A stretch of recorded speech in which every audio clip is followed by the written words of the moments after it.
Welcome to Navigating the Customer Experience. Want to improve your organization's customer service? Looking for insider tips to knock your customer socks off? Then you're in the right place. Here's your host, Yannick Grant. Welcome to Navigating the Customer Experience. On today's episode, our guest is Dave Garrison. Dave is a leadership strategist with more than 25 years of experience as a CEO, strategic advisor, and independent board member for public and private companies such as Ameritrade, both in the United States and internationally. He co-founded Garrison Growth in 2013 to help organizations ranging from new startups to major public corporations get the best possible results from their teams. A young president's organization, YPO member since 1993, Dave has conducted workshops with thousands of YPO leaders and currently serves as chair of YPO's Leadership Development Network, which has 30,000 qualified CEOs as members. He's sought after by media outlets such as CNBC, CNN, and the Wall Street Journal for his expertise as a CEO and as an industry pioneer in communications. A lifelong learner, Dave has an MBA from Harvard Business School and has been trained in the Entrepreneurial Operating System, EOS, Neurolinguistic Programming, and DISC. So, without further delay, sit back, plug your earphones in, and let's jump right into this conversation with Dave. Welcome, Dave.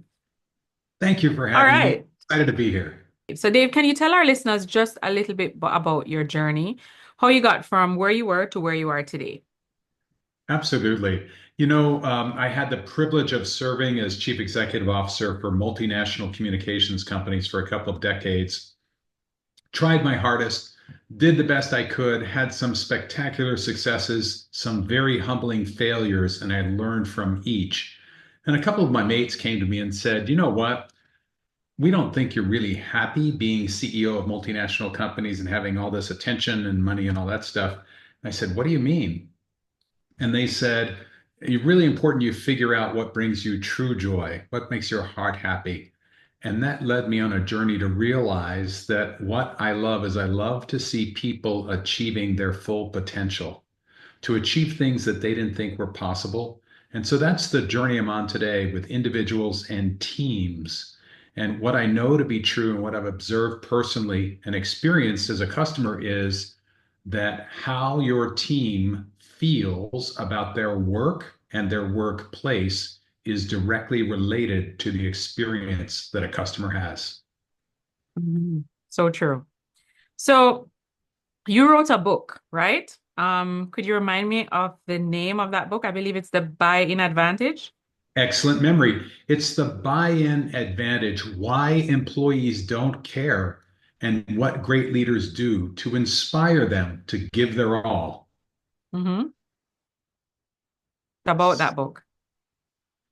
Yeah, so that is really a book full of proven practices and stories of leaders and companies who have mastered the art of creating environments where people can bring their full selves to work. All right. So in the book, you talk about gas factor. I was quite fascinated about the gas factor. What's the most surprising cause of disengagement that you've uncovered in your consulting work? So it's leaders are well-intentioned. No leader wakes up and says, oh, I want to have a disengaged workforce. No employee says, oh, I don't want to really care at work today. However, what happens is if we do not pay attention and make it a priority to create an environment of engagement, it will not happen. And what I realized is nobody is banging on the leader's door. Work on engagement now, time for engagement. You're filled with schedules and demands from different facets of the business. And investors are not saying, hey, your income statement. They're saying your income statement and what about your balance sheet? They're not asking, what is the employee experience like? How are you measuring that? And so there's little incentive and little reminder about creating this environment where people can thrive as human beings because it's not reinforced for the average leader. So there's no blame to be had here.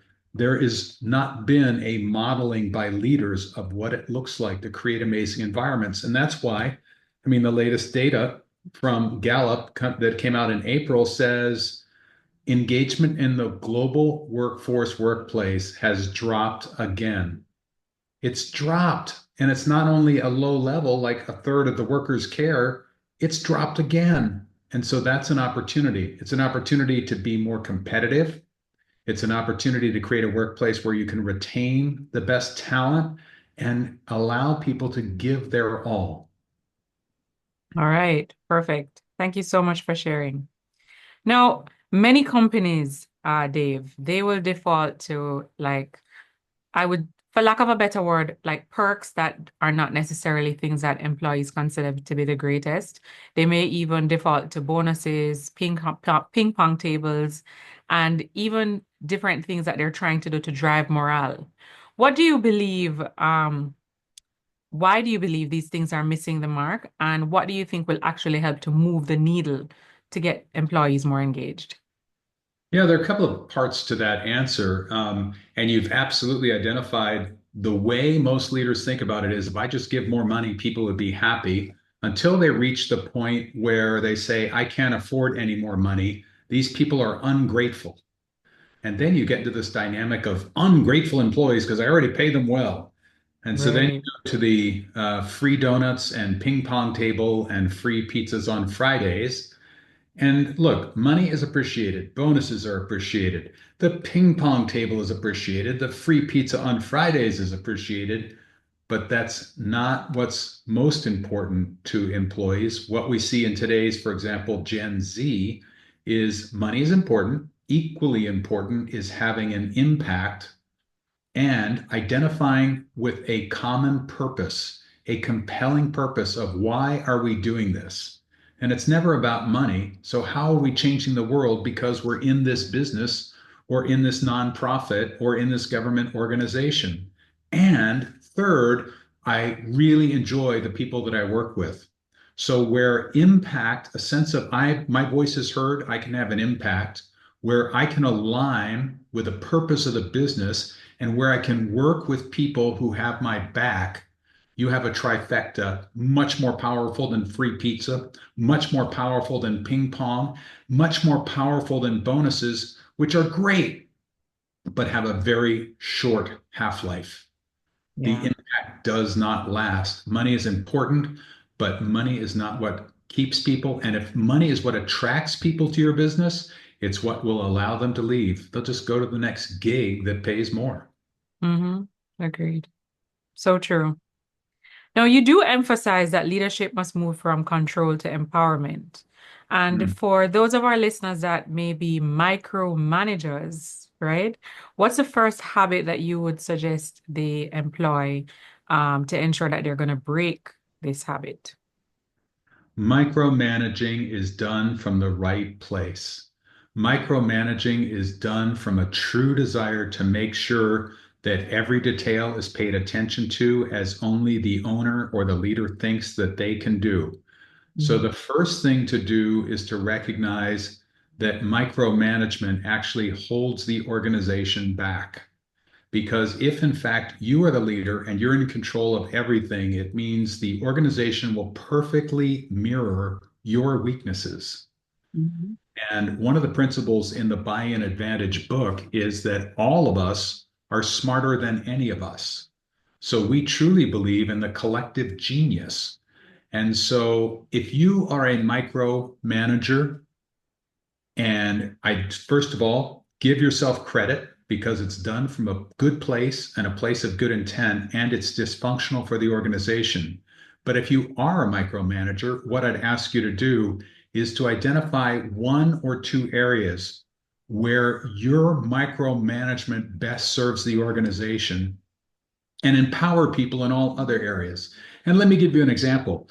Steve Jobs at Apple Computer was a micromanager, but he was a micromanager about design and functionality. Not every part of the company, design and functionality were what were most important to him and helped differentiate Apple. So if you're a micromanager, count it as a blessing, but put aside all your micromanagement except in one or two areas that really make a difference. And in the others, use the techniques in the book to, first of all, assess your current situation.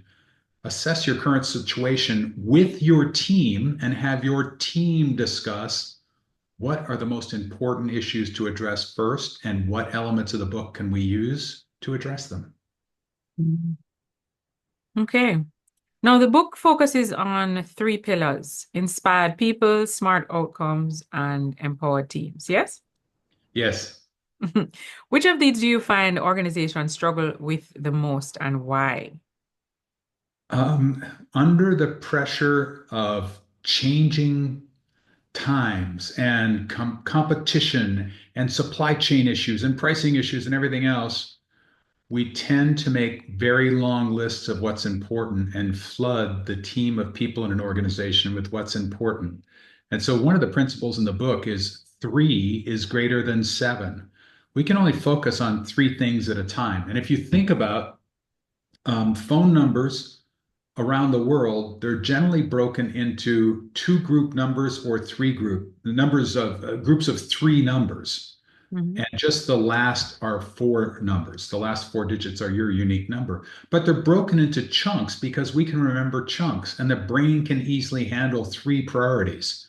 So I think one of the things we see businesses having the biggest opportunity to do is decide what are the most important priorities and then engage your entire organization in accomplishing them. That doesn't mean you say, here are the three priorities, hear ye, hear ye. These are the three most important things. And then people are just going to say, hey, where do you want to go to lunch today? And it'll be like, that was nice. Companies that create the buy-in advantage use the technique of sharing the priorities and then asking people, what clarifying questions do you have about these priorities? And the most important question is, how do you see yourself and our team involved in accomplishing them? How will we support those priorities? And that's the concept of done with, not done to. And Mhm. so, highly successful business that create incredible customer experiences are all about done with. And it's done with the customer. It's not done to the customer. It's done with the employee, not done to the employee. So it's a state of mind that really Mhm. makes a difference. Perfect. All right. Thank you so much for sharing. Now, let's talk a little bit about culture, right? Everybody's trying to develop an organization that is customer centric. How do you think leaders can consistently reinforce their purpose and the values in a way that's not just a slogan on the wall? Yeah, I think storytelling is a way that we've known since the beginning of time, since man's beginning of time. And I think telling stories that demonstrate how employees are living into our values and our purpose will be remembered long after that poster on the wall. And likewise, telling stories about how customers rely on us. How are we changing customers' lives? Are stories worth telling and repeating? Because Mhm. those stories are ones that people will not only remember, they will repeat. And when I was running a company called SkyTel, one of the things I would do when we flew in our executive team for our monthly meetings is we would physically go down 6 floors in our building and we'd go to the customer call center and we would Hmm. have every executive sit in with a different customer rep for a half hour and listen to what customers were saying. And then we go back to our, tower in the sky and we'd sit down and say, what did you hear? What did you learn? What did you learn both from the customer care rep and from the customers themselves? And Mm-hmm. that would keep us in touch with customers. Other great organizations we know assign customers to everybody on the executive team. They might have three customers they call, and the questions they ask are not about the company or themselves. It's not, what do you think of our product? What do you like about our product? That's all about you. Asking about the customer is, what's most important to you right now? What would you like to get done in 2025? What are your objectives? And what is getting in the way? And that demonstrates your sincere interest in the customer experience and their life as opposed to your product or service. And then, secondly, it gives you a context in which you can identify new challenges that customers have that you can solve. Mm-hmm. All right. So, Dave, could you share with our listeners what's the one online resource, tool, website, or application that you absolutely can't live without in your business? I would have to say it's an AI tool, and for me, it's Claude. It could be ChatGPT as well. And it's AI to inform ways to think about things when I give it the right input. So, in Google search land or in Bing search land, 8 words is great for a search. If you do 8 words in AI, you're guaranteed mediocre results that don't serve you well. The average input needs to be about 400 words in AI and particularly emotional context, because large language models like ChatGPT have no sense of emotion. They can't make any sense of emotion. All they're doing is predicting the next word.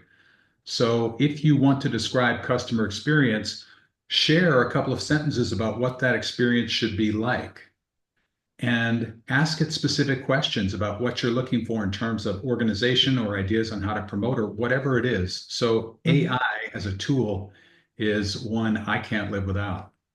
All right. No, I know we spoke a lot about your book that you wrote, right? But Hmm. I'm going to flip the script now and I'm going to ask you books that have had a great impact on you. So, when you think about your journey over the years, are there one or two books that you could share with our listeners that you've read? Could be one that you read recently or even a very long time ago, but it has had a great impact on you. Yeah, 2 books I'd call out. One is Five Dysfunctions of a Team by Pat Lencioni. And it is the story of what he learned in doing strategic consulting in Silicon Valley.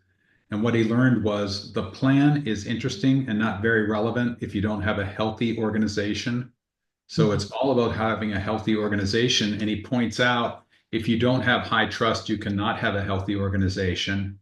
And leaders unintentionally create low trust environments by let's do. And we treat people like human doings instead of human beings, which we talk about in the book. A second book would be Servant Leadership. Very So good. it's our role to serve others. And to be really clear and pragmatic in business, we're serving others in service to the business to create great results. It's not all altruism. It's not like, oh, fluffy, muffy. It's, hey, we're doing this because collectively we can create great results. All So those are right. Awesome. So we're going to have the links to those two books that Dave shared with us in the show notes of this episode. Now, Dave, can you also share with us what's the one thing that's going on in your life right now that you're really excited about?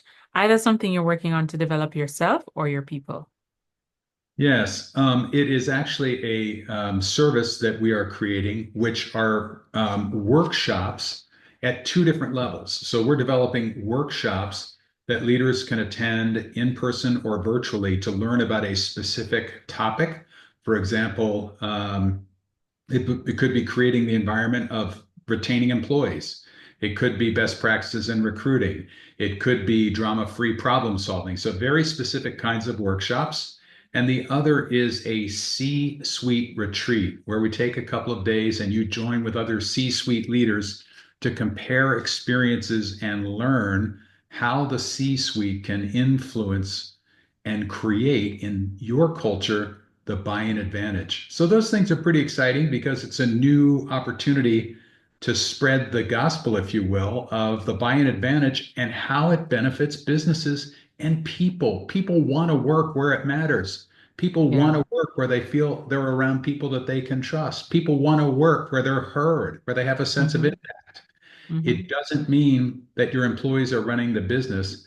It means that collectively we are aligning to create great results. All right. Perfect. Have those programs launched as yet, or is that something you're looking to launch later this year? We have done workshops in the past, and we will be launching them for this current book audience in the fall of 2025. Perfect. All right. So our listeners would have tapped into this episode, Dave, and they are quite intrigued with your book, the message that it's bringing across, the new initiatives that you're launching later this year. Where can they find you online if they wanted to connect with you online? Yes, start with the book website, which is buyin, buyin, buyinbook.com, where you can download a sample chapter and learn about all the different retailers that have the book available. And also at garrisongrowth.com, GarrisonGrowth, garrisongrowth.com. Also look for us on LinkedIn. Dave Garrison on LinkedIn, and you'll see we post a couple of times a week with lessons that we have learned based on our interaction with great leaders. Perfect. All right. Thank you so much for sharing. Now, before we wrap our episodes up, we always like to ask our guests, do you have a quote or a saying that during times of adversity or challenge, you'll tend to revert to this quote? If for any reason you get derailed or you get off track, the quote kind of helps to get you back on track. Oh boy, that is a great question, and one is not coming to mind. But I would say it's a concept that other people have faced, whatever it is we're facing now, although slightly differently. Other people have already thought about what to do, and I need to figure out who to call on to give me perspective, not the answer, but to give me perspective. And secondly, it's this too will pass. Good. I like that one. This too will pass. All right. Now, Dave, thank you so much for jumping on our podcast with us today and talking about your book, The Buying Advantage. And we did talk about some critical pillars that are laid out in the book and, how leaders can really get their teams to be more trustworthy, get them more engaged, get them more inspired, get them to really focus on the value and purpose of what they're doing and less on the frills or the tangibles that don't necessarily may give you a fleeting moment of happiness, but doesn't give you any form of longevity and purpose. So at the end of it, you feel fulfilled as a human being. So I really enjoyed the conversation, and I just want to say thank you so much for taking the time to hang out with us today. Thank you for having me, and go forth and create buy-in. I will. Just want to remind our listeners that you can follow us on Twitter at NavigatingCX, or follow us on X rather, it's no longer Twitter. And feel free to join our private Facebook group, Navigating the Customer Experience Community. Until next time, I'm your host, Yannick Grant. Thanks for listening. For more awesome resources to take your customer service game to another level, head over to navigatingthecustomerexperience.com. See you next time.